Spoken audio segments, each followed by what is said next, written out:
IPPs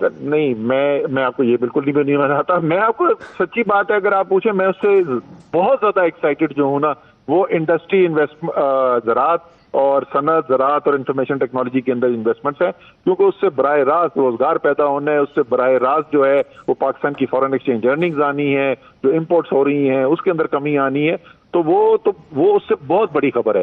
ML1 ایک اہم منصوبہ ہے, وہ ایک منصوبہ ہے, اس کے اوپر بھی کام ہو رہی ہے, اس پہ پیش رفت ہو رہی ہے, اور یہ جب اب روڈ بلاک کلیئر ہو گیا اب جو ہے وہ ML1 فائنینسنگ کے اوپر سیریس نیگوسیشن ہو سکتی ہیں, تو وہ فائنینشیل نیگوسیشن جیسے ہی کامیاب ہو جائیں گی تو وہ بھی منصوبہ انشاءاللہ شروع ہو جائے گا.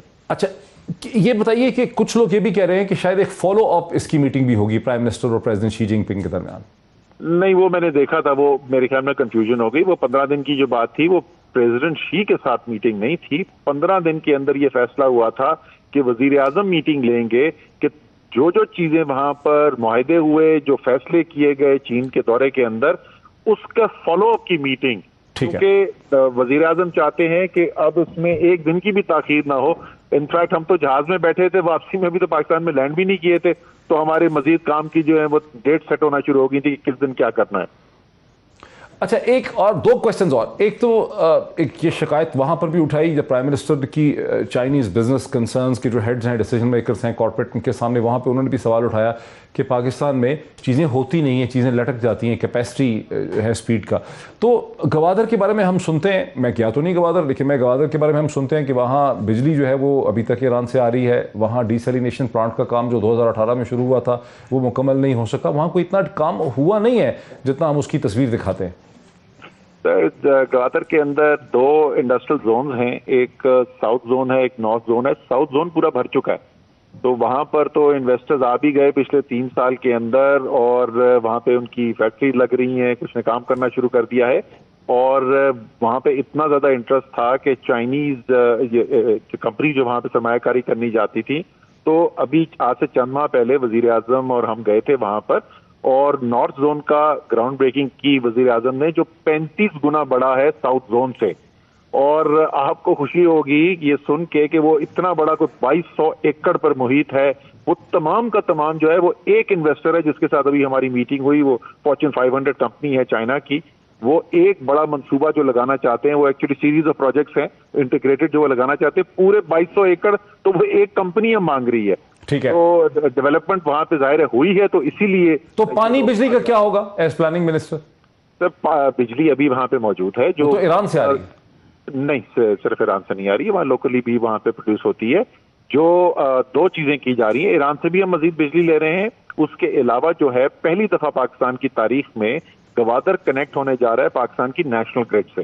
وہ منصوبہ جو ہے وہ اس وقت ہماری NTDC اس منصوبے کے اوپر کام کر رہی ہے, انڈر امپلیمنٹیشن اس کی فزیکل ورک سٹارٹ ہو رہا ہے, اور 2023 کے مارچ یا اپریل تک پہلی دفعہ پاکستان کی تاریخ میں گوادر جو ہے وہ پاکستان کی نیشنل گریڈ کے ساتھ کنیکٹ کر دیا جائے گا, اور وہ جنوبی بلوچستان کا باقی جو علاقہ ہے اس کو بھی اس سے بجلی ملے گی. اچھا لاسٹ کوشچن, جو ریٹرن آف انویسٹمنٹ کی شکایت ہے بہت سے لوگوں کو کہ 28% انرجی پروجیکٹس پہ, اس پہ تو نہیں کوئی بات ہوئی کہ اس کو کوئی ریشنلائز کیا جا سکے؟ دیکھیں وہ تو الگ فیصلہ پہلے کر دیا گیا تھا کہ جو سی پیک کے پروجیکٹس ہیں اس کو ہم اب چھیڑ نہیں رہے ہیں, کیونکہ وہ ایک مجموعی طور پہ آپ نے دیکھنا ہوتا ہے. ہماری جو تعلقات ہیں چین کے ساتھ وہ بہت اور طریقے ہیں, جس طریقے سے جس میں کے تحت آپ جانتے ہیں چین ہماری مدد کرتا ہے, تو ہم ان انویسٹمنٹس کو نہیں چھیڑنا چاہتے تھے. ایک آپ نے وہ ایز آف ڈوئنگ بزنس والا سوال کیا تھا, میں یہ بھی بتا دوں ایک ڈیولپمنٹ یہ بھی ہوئی ہے, 2 انفیکٹ ڈیولپمنٹ ہے. ایک تو یہ کہ سی پیک اتھارٹی کے اندر جو پلاننگ منسٹری کے ماتحت ادارہ ہے, وہاں پر فیسیلیٹیشن سینٹر بنایا جا رہا ہے چائنیز انویسٹرز کے لیے, تاکہ بالکل 1 اسٹاپ شاپ ہو اور ان کے پاس جو بھی مسائل ہوں وہاں پر آ سکے. دوسرا, قانون میں بھی ترمیم کی جا رہی ہے تاکہ یہ جو NOCs دینے کے لیے اور منظوریاں لینے کے لیے مہینوں لگ جاتے تھے, وہ سب ان کا ٹائم بچایا جا سکے, اور جیسے ہی وہ آئے انویسٹر تو وہ فوری طور پر یہاں اپنا کام شروع کر دیں. بہت شکریہ اسد عمر صاحب, وفاقی minister for planning. Asad Umar صاحب ساتھ تھے وزیر پاکستان کے چین کے 4 دورے پہ, اور اس حوالے سے بہت سی اہم چیزوں پر, تفصیلات پہ, جو کی پوائنٹس ہیں اس پہ روشنی ڈال رہے تھے. میں پاکستان کی داخلی سیاست کی طرف واپس آتا ہوں. اسٹوڈیوز میں میرے ساتھ تشریف رکھتے ہیں علی پرویز ملک صاحب, جو MNA ہیں, لیڈر ہیں, PMLN کے ابھرتے ہوئے لیڈر ہیں. میرے ساتھ اسٹوڈیو تشریف رکھتے ہیں اندلیب عباس صاحبہ, پاکستان تحریک انصاف کی رہنما ہیں, جو مجھے جوائن کریں گی اسی ڈسکشن کے اندر, اور میرے ساتھ پاکستان پیپلز پارٹی کے رہنما جناب سردار نبیل قبول صاحب بھی ہوں گے. Very warm welcome to all. میں ناظرین آپ کو تھوڑا سا اسی چیز پر واپس لے جاؤں کہ فیصل واڑا صاحب کی سینٹ کی رکنیت جو ہے اسے الیکشن کمیشن پاکستان نے ختم کر دیا. عام بظاہر تو دیکھنے میں یہ قانونی فیصلہ ہے کیونکہ ان کا ایفیڈیوٹ کہا جاتا ہے کہ ٹھیک نہیں تھا جو انہوں نے 12 جون 2018 کو دیا تھا. یہ مسئلہ بہت دیر سے چل رہا ہے. انہوں نے نیشنل اسمبلی کی رکنیت سے انہوں نے استعفیٰ دے دیا, اس کے بعد وہ سینٹ میں آ گئے. لیکن جو ہے دوسری طرف لوگ یہ بھی سمجھتے ہیں کہ الیکشن کمیشن آف پاکستان ایک بہت سیاسی قسم کا ادارہ بن چکا ہے. لوگوں کو شک ہے اور اس کا یہ فیصلہ آنا جو ہے ایک ایسے ماحول پہ جبکہ اپوزیشن سڑکوں پہ پروٹیسٹ کرنے کی بات کر رہی ہے, حکومت کو ڈسلوج کرنے کی بات کر رہی ہے, شاید اس کی کوئی سیاسی اہمیت ہوگی. وہی چیز ہے جس کی طرف بلاول زرداری بھٹو صاحب نے اس کا ٹویٹ بھی کیا, اور آج جب وہ کہیں بول رہے تھے تو انہوں نے یہ کہا بھی, انہوں نے ٹویٹ میں یہی کہا کہ عمران خان کی وکٹیں جو ہیں وہ گرنا شروع ہو گئی ہیں. تاہم جو وفاقی منسٹر آف انفارمیشن ہے فواد چودھری صاحب وہ اس امپریشن کو ڈسکاؤنٹ کرتے ہیں, وہ اس کو کوئی امپورٹنس نہیں دیتے. سنیں کیا کہتے ہیں فواد چودھری صاحب. فیصل واڈا جائے گا آگے عدالت میں انشاءاللہ. کہاں طوفان آیا؟ یہ جو مخالف یہ تو ایسے چھوٹے موٹے چوہے بھاگ رہے ہیں اس لیے شور ہو رہا ہے. اپیل کے لیے جائیں گے سر؟ ہاں اپیل کے لیے جائیں گے؟ فیصل فیصل کے بل دیتے جائیں گے. وہ تو فیصلہ ہی الیکشن کمیشن کا تو فیصلے پہلے ہی پتہ ہوتے ہیں. یعنی فواد چودھری صاحب تو کہتے ہیں کہ الیکشن کمیشن کے فیصلے پہلے ہی پتہ ہوتے ہیں. وہی چیز ہے جس کی طرف میں اشارہ کر رہا ہوں کہ الیکشن کمیشن آف پاکستان کے بارے میں متاثر ہے کہ یہ ایک پولیٹیکل پلیئر بن چکا ہے پاکستان کی سیاست کے اندر. خواجہ سعد رفیق صاحب جو ہیں انہوں نے ایک بڑی کلیئر قسم کی انہوں نے بات کی ہے کہ اب تحریک انصاف کی عمران خان کی حکومت کے جانے کا وقت آ چکا ہے. پہلی بار پی ایم ایل این عدم اعتماد کا جو اقدام ہے اس پہ سنجیدگی سے سوچ رہی ہے. یہ اگلے چند دنوں میں فیصلہ ہوگا, دھاوا بولنا ہے تو نہیں بولنا, بولنا ہے تو کیسے بولنا اور کس سطح پہ جانا. میرا خیال ہے عمران خان صاحب کی حکومت کا جانا ٹھہر چکا ہے. ان کے جانے میں ہی پاکستان کی بہتری ہے کیونکہ وہ بری طرح ناکام ہوئے ہیں. ہمارا خیال ہے وہ جتنا ٹائم تھا اس سے زیادہ لے گئے, ان کا ٹائم آؤٹ ہو گیا میرا خیال ہے. جتنے اعتماد سے عدم اعتماد کی بات کی ہے خواجہ سعد رفیق صاحب نے, اسی اعتماد سے وزیر اعظم جناب عمران خان صاحب نے بھی دوسری طرف سے اس کا جواب دیا. وہ جو علاج کروانے گیا تھا اپنا باہر, ایک مجرم کہتا جی بڑی دل کی بیماری ہے, ابھی وہ چل رہی ہے کہ وہ سیڑھیوں پہ چڑھتا جا رہا ہے دل کی بیماری کے ساتھ, اپنی فیکٹریاں دیکھ رہا ہے جا کے وہاں. کوئی وکیل کہہ رہے ہیں کہ جناب اس کو پھر سے موقع دو ملک لوٹنے کا, لائف ٹائم بین اس کا ختم کرو. ٹی وی پہ آ رہا ہے جناب وہ ایک چور دوسرے چور سے ملنے جا رہا ہے, اسی کے اوپر کہہ رہا تھا پیٹ پھاڑ کے پیسے نکالوں گا, آج اس کو مل رہا ہے کیونکہ ڈر لگا ہوا ہے سب کو عمران خان کا. تو جلدی پڑی ہوئی ہے سب کو کہ جلدی جلدی اس کو فارغ کرو, نہیں تو ہم سارے اکٹھے چلے جائیں گے جیل میں. جی یہیں سے ڈسکشن کا آغاز کرتے ہیں. جناب علی پرویز ملک صاحب, جو بلاول بھٹو کو لگ رہا ہے کہ وکٹیں گر رہی ہیں, پہنچنے سے پہلے ہی وکٹیں گر جائیں گی, فیصل واڑا کی جو سینٹ کی ختم ہوئی ہے, آپ بھی اس کو اسی طرح سے دیکھتے ہیں یا آپ سمجھتے ہیں کہ ون آف کچھ ہو گیا؟ بسم اللہ الرحمن الرحیم. بہت شکریہ ڈاکٹر صاحب, آپ نے اپنے پروگرام میں یاد کیا. دیکھیں میں ذاتی طور پہ یہ جو اسیسمنٹ ہے جس کے اندر آپ ایک آئینی ادارے کو ایک سیاسی پلیئر کے طور پہ پیش کر رہے ہیں, میں اس کے ساتھ اختلاف کرتا ہوں. دیکھیں جہاں تک یہ فیصل واوڈا صاحب کی ڈسکوالیفیکیشن کا معاملہ ہے, یہ سمپل ایک فیکچول انویسٹیگیشن ہے. جب انہوں نے کاغذ جمع کروائے تو کیا وہ ڈیول سٹیزن اس وقت تھے کہ نہیں تھے, اور اس فیصلے کے خلاف اگر کسی کو تحفظات ہیں تو وہ سپریم کورٹ میں جا کے اس کو چیلنج کر سکتا ہے. تو میرے خیال سے آئینی اداروں کو اس طرح سے کنٹروورشل ہمیں نہیں بنانا چاہیے. اور جہاں تک یہ فیصل واوڈا صاحب کا معاملہ ہے, میرے خیال سے the lesser said the better, کیونکہ ان کا جو کانڈکٹ رہا ہے پچھلے 3 سال کے اندر وہ سب کے سامنے آیا ہے. جو زیادہ امپورٹنٹ ہے وہ یہ ہے کہ جو ہمارے ثاقب اور امین وزیر اعظم صاحب ہیں, انہوں نے اس ایسے معاملات کو کس طرح سے ہینڈل کیے. اور میں آپ سے اجازت لیتے ہوئے صرف 2 چھوٹی سی آپ کو مثالیں دوں گا. مجھے بتائیں وزیر اعظم صاحب کو کیا یہ معلوم نہیں تھا کہ جو فیصل واوڈا صاحب ہیں انہوں نے غلط ایفیڈیوٹ جمع کروایا ہے, تو اور اسی وجہ سے انہوں نے ان کو نیشنل اسمبلی کی سیٹ سے استعفیٰ دینے دیا اور اس کے بعد سینٹ کی ٹکٹ ایوارڈ کی. تو مجھے بتائیں کیا وہ یہ طریقہ کار جو ہے جو وزیر اعظم صاحب بتاتے تھے یہ کیا ان کی جو آفس ہے اس کے مطابق ٹھیک ہے؟ دوسری بات یہ کہ آپ سے میں گزارش کروں گا کہ جو جسٹس یحییٰ افریدی صاحب کا جو نوٹ ہے جو سپریم کورٹ میں جو ان کا پروجیکٹ گیٹ جسٹس فائز عیسیٰ تھا اس کے اوپر جو نوٹ آئے وہ کائنڈلی پڑھیں. اس کے کے اندر بھی جو وزیر اعظم صاحب کا میل آف آئی ڈی ہے اسی طرح ایک دفعہ پھر سامنے آتا ہے، کیونکہ اس میں بڑا کلیئرلی لکھا ہے کہ جی آپ نے انکم ٹیکس آرڈیننس کے جو قوانین ہیں اس کی خلاف ورزی کر کے آپ نے شہزاد اکبر صاحب نے اور فاروق نسیم صاحب نے یہ کارروائی کا آغاز کیا، اور جب ریفرنس بھیجا گیا تو prime minister was aware of that, اور پرائم منسٹر کا میل آف آئی ڈی وہاں پہ ختم نہیں ہوتا. اس کے بعد جب انہوں نے جا کے منی بجٹ کے اندر پوسٹ فیکٹو امیونٹی دی ان افسروں کو جنہوں نے یہ قانون توڑا، تو اس میں میل آف آئی ڈی ان کا اسٹیبلش ہو گیا. سو واٹ از مور اندلیپ کو بھی لے لوں. میں صرف گزارش سے بریک آ جائے گی نا بعد میں. اندلیپ عباس صاحب کوئک ریجوائنڈر ٹو جو کہہ رہے ہیں علی وزیر صاحب، علی پرویز ملک صاحب جو کہہ رہے ہیں. سوری دیکھیں بات یہ ہے کہ آپ پھر جو ہمارے جو پریزنٹ چیف جسٹس ہیں عمر عطا بندیال کا ذرا نوٹ وہ بھی پڑھ لیں. اگر آپ نے یہی کرنا ہے کہ آپ نے اپنی پک اینڈ چوز کرنی ہے چیزیں تو وہ تو بہت ہیں، لیکن بات کیا ہے؟ بات سب سے امپورٹنٹ یہ ہے کہ اس وقت ان کا بیانیہ ہر قسم کا ہو گیا فیل. پہلے یہ نکلے تھے کہ جی وہ نااہل ہے، یہ گروتھ ریٹ جو ہے وہ نیگیٹو ہے، یہ وہ. اب وہ ان کے منہ پہ لگ گئی چپ. ساری دنیا کے اداروں نے، world bank, world economic forum کی ابھی گلوبل کمپیٹیٹیونیس رپورٹ آئی ہے جس میں انہوں نے کہا ہے کہ آفرین ہے اکانومی پہ، معیشت پہ، لیڈرشپ کے ویژن پہ. آپ نے غربت جیسے احساس پروگرام سے کم کی ہے. دنیا کے ٹاپ 4 پاورٹی پروگرامز میں شامل ہو گیا احساس. یہ 2 سال جو کرونا میں انہوں نے کیا ہے. اس کے بعد آئی ایم ایف نے اور سب نے کہا ہے کہ جی یہ پہلی دفعہ پاکستان میں سسٹینیبل گروتھ ہوگی، کیونکہ یہ قرضہ اور یہ اس کی بات نہیں ہے، یہ بات ہے ایکسپورٹ لیڈ گروتھ کی. کیونکہ ان کی جو گروتھ ہوتی تھی ہمیشہ بوروئنگ سے ہوتی تھی اور امپورٹ لیڈ ہوتی تھی. یہ کہہ رہے ہیں کہ فیصل واڈا کو سپورٹ کرنے میں وزیر اعظم کی میل آف آئی ڈی تھی. میں یہ کہہ رہا ہوں کہ جب ان کے اے ٹی ایم کی باری آتی ہے تو وزیر اعظم صاحب کے سارے اصول ایک سائڈ پہ ہو جاتے ہیں. کو سپورٹ جو کیا عمران خان نے وہ میل آف آئی ڈی تھی. میری بات سنیں، میں ہر دفعہ پروگرام میں آ کے کہتی ہوں کہ بھائی یہ سال سے بیٹھے ہیں اور آ کے چیختے رہتے ہیں. پہلے انہوں نے وہاں مریم نے کہا سردی بڑی ہے اور وہ مینار پاکستان پہ کوئی نہیں آیا. اس کے بعد کہا جی لانگ مارچ ہوگا، کوئی نہیں کیا. اس کے بعد کہا جی استعفے منہ پہ مارو، استعفے جیب میں ڈال لیے. اس کے بعد کہا جی کہ ہم مظاہرے کریں گے، کوئی نہیں کیا. 1 سال ہو گیا ہے اور وہ پاکستان ڈیڈ موومنٹ ہو گئی. اب بیانیہ جو اکانومی کا تھا وہ بھی بیٹھ گیا، بیانیہ جو تھا کہ ہم جی باہر نکلیں گے دھاندلی کا وہ بھی بیٹھ گیا. اب ان کے پاس کچھ نہیں ہے سیل کرنے کو.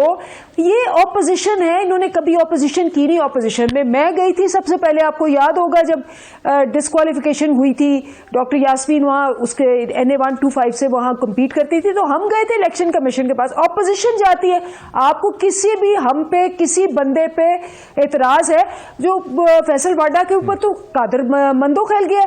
یہ اسی طرح جانا چاہیے آپ کو جس پہ یہاں بیٹھ کے صرف کہنا جی یہ کیوں نہیں ہوا وہ کیوں نہیں ہوا. آپ اپنی دھاندلی نہیں پروف کر سکے. آپ کو 3.5 سال ہو گیا، آپ نے وائٹ پیپر یلو پیپر کچھ بھی نہیں لکھا. یہ آپ کا کام ہے. ہم تو کہتے ہیں یہ نہیں ہے، ہم کہتے ہیں یہ بالکل نہیں ہے. آپ کا کام ہے آپ جائیں عدالتوں میں جائیں پروف کریں گے اپوزیشن ہوتی کس لیے.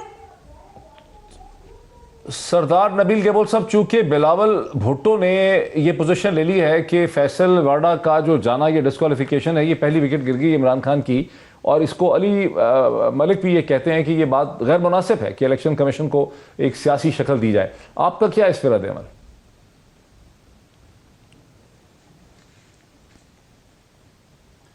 دیکھیں الیکشن کمیشن کو تو کنٹروورشل کس نے بنایا؟ اپوزیشن نے تو نہیں بنایا. پہلے دن سے اگر آپ دیکھیں گورنمنٹ کی اور ہمارے سب سے مین ادارہ ہے ظاہر الیکشن کمیشن، ان کی آپس میں تو لڑائی چل رہی ہے. آج آپ نے خود سنا کہ فواد چودھری نے کیا کہا الیکشن کمیشن کے بارے میں، کیا یہ تو ہمیں پتہ تھا یہ کیا کرنے جا رہے ہیں. بات یہ ہے کہ الیکشن کمیشن کو کام کرنے نہیں دیا جا رہا ہے. الیکشن کمیشن نے کہا EVM کے خلاف جب انہوں نے اپنے ریمارکس دیے اس پر بھی انہوں نے نہیں مانا اور بل پاس کرا دیا. اب بات یہ ہے کہ جی ایک ڈیسیشن آ گیا جس کو روکنے کی انہوں نے بہت کوشش کی. انہوں نے جوڈیشری سے سٹے لے لیا، انہوں نے فورن فنڈنگ کا سٹے لیا، انہوں نے جو ہے اگر فیصل واڈا کا آج ڈسکوالیفیکیشن ہوا ہے تو 2018 کے نامینیشن پیپر کے اوپر جو انہوں نے غلط یہ جھوٹ جو ہے لکھا ہوا تھا اس کے وجہ سے ڈسکوالیفیکیشن ہوا ہے. تو اس کا مطلب وہ ایک ڈسکوالیفائڈ منسٹر بھی تھے, وہ ڈسکوالیفائڈ ایم این اے تھے, لیکن پھر بھی اس کو نوازنا تھا عمران خان صاحب کو, تو انہوں نے سینٹ شپ اس کو دیا. اس کا مطلب یہ کہ حالیہ جو بل پاس ہوا ہے اسٹیٹ بینک کا, یہ جو منی بجٹ کا بل پاس ہوا ہے, اس میں بھی ووٹ جو ہے ان کا فیصل واڈا کا, تو وہ بھی میرے خیال میں جو ہے سارا کچھ غلط ہو گیا. بالکل صحیح کہہ رہے ہیں. پورا آرکیٹیکچر جو ہے, تو یہ پورا جو آرکیٹیکچر ہے ووٹنگ پیٹرن کا سینٹ کے, اسے چیلنج کیا جا سکتا ہے. بالکل صحیح کہہ رہے ہیں. میں ایک بریک لے لوں. میں صرف جانے سے پہلے یہ بتا دوں کہ بھٹو صاحب نے کہا کیا. بلاول بھٹو نے کہا کہ پاکستان پیپلز پارٹی کے عوامی مات سے قبل ہی عمران خان کی وکٹیں گرنا شروع ہو گئی ہیں. پاکستان پیپلز پارٹی کے قانونی ماہرین کی بدولت ایک نالائق سینیٹر نااہل ہو چکا ہے. اسلام آباد پہنچنے سے قبل ان کی مزید وکٹیں گرائی جائیں گی. چیئرمین پاکستان پیپلز پارٹی. ایک بریک لیتے ہیں, بریک کے بعد مزید سمجھتے ہیں کہ اس کی امپلیکیشن پولیٹیکل کیا ہوں گی آفٹر دا بریک. ناظرین ویلکم بیک. بات کو آگے بڑھاتے ہیں. علی پرویز ملک صاحب میرے اسٹوڈیو میں. آپ وکیل بھی ہیں نا؟ نہیں سر, آپ وکیل نہیں. اچھا, مطلب آپ اتنا اچھا آرگیو کرتے ہیں, کیسا لگتا ہے کہ آپ جو ہیں وکیل ہیں. اچھا, آپ کا جو فیکچوئل یعنی اسٹینڈ پوائنٹ ہے وہ کیا ہے کہ فیصل واڈا جو ہے جو ریننسیشن کا پروسیس ہے, جو مجھے یہ پتا چلا ہے, میں صرف میں چاہتا ہوں لوگوں کو پتا چل, جی میرا اندازہ غلط ہے, میں آپ کی طرف بھی آتا ہوں, بالکل تیار رہیں آپ. ایک عام آدمی جو ہے ناظرین, اس کا ویو یہ ہے کہ فیصل واڈا نے ویٹ کیا الیکشن تک, 25 جولائی 2018 تک, اور جب اس کو پتہ چل گیا فیصل واڈا کو کہ میں الیکشن جیت گیا ہوں, تب اس نے اپنی امریکن شہریت کینسل کرنے کا پروسیس شروع کیا. دوسری طرف سے فیصل واڈا کی جو سورسز ہیں وہ یہ کہتے ہیں کہ اس نے ریننسیشن کا پروسیس بہت پہلے شروع کر دیا. امریکن کاؤنسلیٹ سے اپنا پاسپورٹ کینسل کر کے, پاکستان کا جو نائکوب کارڈ ہے وہ کینسل کر کے, اس نے آر او کے سامنے وہ چیزیں رکھیں. وہاں پر وہ ٹیکنیکلی طور پہ پھر بھی غلط تھا, بیکاز اس وقت تک اس کی ڈوئل سٹیزن شپ ختم نہیں ہوئی تھی. پروسیس شروع ہو گیا تھا ریننسیشن کا. ریننسیشن کے پروسیس کو ختم ہوتے ہوئے کئی ہفتے لگتے ہیں. یہاں سے ہم بات کا آغاز کرتے ہیں. یہ بات صحیح ہے فیکچولی, کیونکہ عام آدمی یہی سمجھتا ہے کہ الیکشن کے بعد اس نے ریننسیشن شروع کی. دیکھیں ڈاکٹر صاحب, جب آپ اپنے نومینیشن فارمز جمع کرواتے ہیں, وہاں پہ آپ انڈر ٹیکنگ دیتے ہیں کہ آپ کے پاس پاکستان کے علاوہ کوئی اور شہریت نہیں ہے. اس کے بعد اگر انہوں نے ایک دن بعد بھی وہ ریننسیشن کا پروسیس سٹارٹ کیا ہے تو امٹیریل ہے. اور اگر ان کے تحفظات ہیں اس فیصلے کے اوپر, تو ان کے پاس اپیل کا فورم موجود ہے, وہ اس کو کانٹیسٹ کر لیں گے. میرا تو پوائنٹ ہی یہ نہیں ہے, کیونکہ میڈم نے تو ڈائریکشن ہی اس کنورسیشن کی کسی اور طرف لے گی نا. میں کہہ رہا ہوں وہ ہوتا یہ نا کہ بات آگے چلی جاتی ہے, میں اسی پہ سب تک نہیں ڈاکٹر صاحب, پہلے آپ مجھے یہ بتائیں کہ وزیر اعظم صاحب جانتے بوجھتے کہ وہ ڈسکوالیفائی ہونے جا رہے تھے, ان کو انشورنس آفر کی کہ نہیں کی؟ تو مجھے بتائیں, جب ان کے اے ٹی ایم کا معاملہ آتا ہے تو ان کو ہر قسم کی سارے جو ان کے اصول ہیں وہ سائڈ پہ کی ہو جاتے ہیں. That is the point. وہ آپ secondary trustee argument build up کرتے ہیں, اصل چیز رہ جاتی ہے. پہلے اس کو کلیئر کر لیں, بیکاز بہت زیادہ پاکستانی لوگ یہ سمجھتے ہیں کہ ریننسیشن شروع ہی نہیں کی تھی. سردار نبیل قبر صاحب, آپ کی کیا انڈرسٹینڈنگ ہے کہ فیصل واڈا نے امریکن شہریت کینسل کرنے کا پروسیس شروع کر دیا ہوا تھا اس وقت, یا اس نے الیکشن کے بعد وہ پروسیس شروع کیا؟ بیکاز دونوں چیزوں میں بہت زیادہ فرق ہے, اور ریننسیشن میں کئی ہفتے لگتے ہیں, 2-3 مہینے لگ جاتے ہیں. آپ کا کیا ویو ہے؟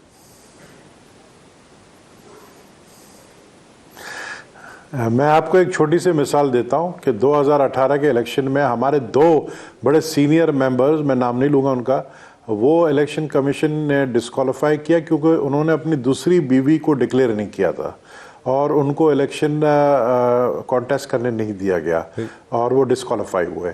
تو اگر آپ اپنے مطلب حقائق چھپاتے ہیں, اور اگر آپ کہتے ہیں کہ ہم نے پروسیس شروع کر دیا تھا, لیکن پروسیس آپ اس وقت تک امریکن یا کینیڈین سٹیزن تھے جب آپ نے یہ نامنیشن پیپر بھرا تھا, اور آپ نے اس میں جھوٹ لکھا تھا کہ میں پاکستانی ہوں, یعنی آپ کا جھوٹ ثابت ہوا, آپ صادق امین نہیں رہے, تو آپ کا ڈسکوالیفیکیشن بنتا ہے. آپ صادق امین نہیں رہے, آپ نے جھوٹ بولا. ایک تو اول یہ بات. لیکن مجھے سمجھ نہیں آتا ہے کہ عمران خان جو اپنے آپ کو اتنا نیک ظاہر کرتے ہیں, کہ اتنا سچا ظاہر کرتے ہیں, اتنا نان کرپٹ ظاہر کرتے ہیں, جب ان کو بھی پتا تھا یہ حقیقت, پھر بھی انہوں نے اس کو ایم این اے شپ سے ریزائن کروا کر ان کو سینٹ دلایا. اور وہ ہمارے پر تو مہربانی کی انہوں نے کہ ایم این اے کی بھی سیٹ جب ان سے ریزائن کروایا وہ ہمیں مل گئی, سینٹ کی بھی سیٹ ہمیں ہی انشاءاللہ ملے گی.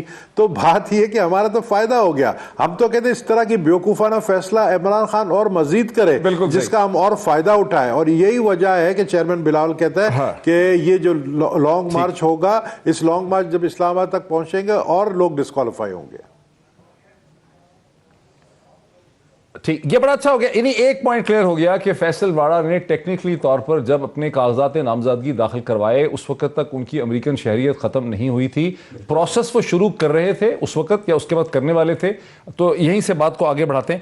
اندلیب عباس صاحب, یہ تو بات ٹھیک ہے کہ فیصل واڑا کی ڈیفنس میں یہ بات کہی جا سکتی ہے کہ انہوں نے امریکن شہریت جو کہ بورن امریکن سٹیزن تھے اس کو چھوڑنے کا پروسیس انہوں نے شروع کر دیا, اور جب 25 جولائی کا الیکشن ہوا تو وہ پروسیس شروع کیے ہوئے کئی ہفتے گزر چکے تھے. اس کے بعد ان کی ریننسیشن ہوگی. لیکن یہاں پر اب ٹیکنیکل ایشو ہے قانونی کہ جب انہوں نے کاغذات نامزدگی داخل کروائے تھے جون کے مہینے میں تو اس وقت کبھی ان کی ریننسیشن نہیں ہوئی تھی, لیکن اس کے سوچے سمجھے اور اس کے باوجود وزیر اعظم نے ان کو سپورٹ کیا سینٹ کی سیٹ کے لیے. اس پہ کیا جواب ہے آپ؟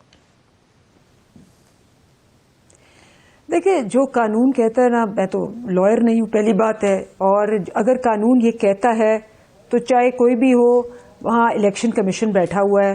اسی الیکشن کمیشن کو جو آپ کہہ رہے ہیں کہ بالکل صحیح کہا, تو پیپرز کون دیکھتا ہے؟ میں تو نہیں ہوں پیپرز دیکھتی, خان صاحب تو نہیں ہے پیپرز دیکھ رہے, کوئی پی ٹی آئی والے پی ایم ایل این والے تو پیپرز نہیں دیکھ رہے, وہاں الیکشن کمیشن کے لوگ بیٹھے. ریٹرننگ آفیسر نے پیپر ان کے ویریفائی کیے, لوگوں نے اگر ریٹرننگ آفیسر نے کیے یا پریزائڈنگ آفیسر نے کیے, جس نے بھی کیے, تو اس کا مطلب ہے کہ رسپانسبلٹی لائز آن دیم کہ وہ مجھے آپ کو کسی کو بھی ایکسپٹ ریجیکٹ کر سکتے ہیں. تو اگر وہاں وہ ایکسپٹ ہو گئے ہیں اور بعد میں جا کے کوشچن ہوئے, اور یہ ہوتا ہے, بالکل ہوتا ہے, آپ کو پتا ہے کہ پیپرز کے اوپر ہر سٹیج کے اوپر آبجیکشن ہوتی ہے, اور بالکل یہ دونوں پارٹیوں کا, اپوزیشن کا بھی, اور اس کا کام ہوتا ہے کہ اس پہ چیک اینڈ بیلنس رکھے.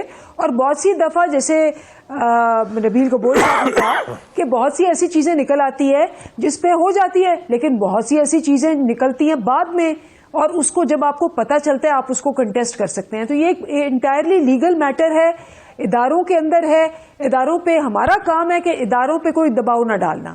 ہمارا کام ہے کہ اداروں کو فری چھوڑنا, کہ چاہے ہمارا بندہ ہے چاہے کسی اور کا بندہ ہے, آپ اس پہ آزادانہ فیصلہ کریں. ٹھیک ہے, ٹھیک ہے. وہ پرائم منسٹر والا سوال رہ گیا. پرائم منسٹر کا انہوں نے جواب اس کا نہیں دیا, اس پہ خاصی بحث ہوگی. ہم نے 1.5 پروگرام کا پارٹس اس پہ لگا دیے ہیں. جو خواجہ سعد رفیق صاحب نے ناظرین کہا کہ وقت جو ہے وہ آ چکا ہے پیپلز تحریک انصاف کی حکومت جانے کا, اس کے جواب میں اسے ملتا جلتا اسی کا سب نے جواب دیا ہے شیخ رشید احمد صاحب نے, وزیر داخلہ نے. انہوں نے کہا کہ مجھے تو لگ ہی نہیں رہا کہ یہ 23 مارچ تک بھی یہاں پر آئیں گے. ذرا وہ بھی سن لیتے ہیں. سیاسی طور پر یہ آپس میں کیا پیغام دیں؟ مجھے تو یہ 23 مارچ کو بھی آتے ہوئے دکھائی نہیں دیتے. یہ اب ہمارے اتحادیوں کا دروازہ کھٹکھٹا رہے ہیں. ہمیں اشاروں اور بیساکھیوں کا الزام دینے والے خود اشاروں اور بیساکھیوں کے تڑپے جا رہے ہیں. کچھ نہیں ملے گا. اسٹیبلشمنٹ نیوٹرل ہے اور وہ منتخب حکومت کے ساتھ ہے. جی علی پرویز مالک صاحب, یعنی خواجہ سعد رفیق صاحب ویری کانفیڈنٹ, دوسری طرف بھی سائڈ ویری کانفیڈنٹ. کیا ہو رہا ہے؟ دیکھیں, ایک چیز تو اسٹیبلش ہوگی نا آپ کی پہلی کانورسیشن کے اندر کہ وزیر اعظم صاحب کا جب سیاسی مفاد آئے گا یا کسی جگہ پہ کوئی اے ٹی ایم کا مسئلہ آئے گا تو ان کے سارے اصول یہ ایک سائڈ کے اوپر کر دیں گے. تو now moving on to this question. دیکھیں, جو پی ڈی ایم بنائی گئی تھی تو اس وقت کیا کوشش کی جا رہی تھی, وہ یہی تھی نا کہ اگر آپ اس حکومت کو ڈسلوج کرنا چاہتے ہیں تو سارے مل کے ایک ایفرٹ کریں. اور اس کی جو اسٹریٹجی بنائی گئی تھی وہ 2 فولڈ تھی. ایک تو یہ تھی کہ ان کی نالائکی کی وجہ سے جو عوام کے اندر غصہ ہے اس کو آواز دینے کے لیے سڑکوں کے اوپر ٹیمپریچر بڑھایا جائے. اور اس ٹیمپریچر بڑھانے کا مقصد یہ تھا کہ ان کے جو اپنے ممبران ہیں اور ان کے جو اتحادی ہیں ان کو بتایا جائے کہ یہ حکومت کتنی غیر مقبول ہو گئی ہے اور وہ ان سے کنارہ کشی اختیار کریں اور یہ اپنے وزن کے اوپر گر جائیں. تو that was one part of the strategy. جو دوسری اسٹریٹجی تھی وہ یہ تھی کہ ایوان کے اندر بھی یہ لڑائی کی جائے, اور اس کے اندر شہباز شریف صاحب بڑا خوبصورتی کے ساتھ جو ان کی آئینی ذمہ داری ہے وہ نبھانے کے لیے وہ کانفیڈنس بلڈنگ ایفرٹس کر رہے ہیں, ساری پارٹیز کو آن بورڈ کر رہے ہیں, اور ہم یہ اپنا آئین کے دائرہ کار میں رہتے ہوئے اپنی ساری ایفرٹس کرنا چاہتے ہیں. اگر اسٹیبلشمنٹ نیوٹرل ہو گئی ہے تو بہت اچھی بات ہے. ہمارا تو کلیم ہی یہ ہے کہ آئین کی بالادستی اس ملک میں ہونی چاہیے اور ہر ریاست کا ہر ادارہ جو ہے وہ اپنے دائرہ کار میں رہ کے کام کرے. تو میرا نہیں خیال اس میں کوئی ڈس ایگریمنٹ ہے. اور اندلیب صاحبہ کو بھی تسلی رکھنی چاہیے, ہم کوئی یہاں پہ لشکر کشی نہیں کرنے آ رہے, نہ پی ٹی وی کے اوپر حملہ کریں گے, نہ ہنڈی کی ترغیب کریں گے.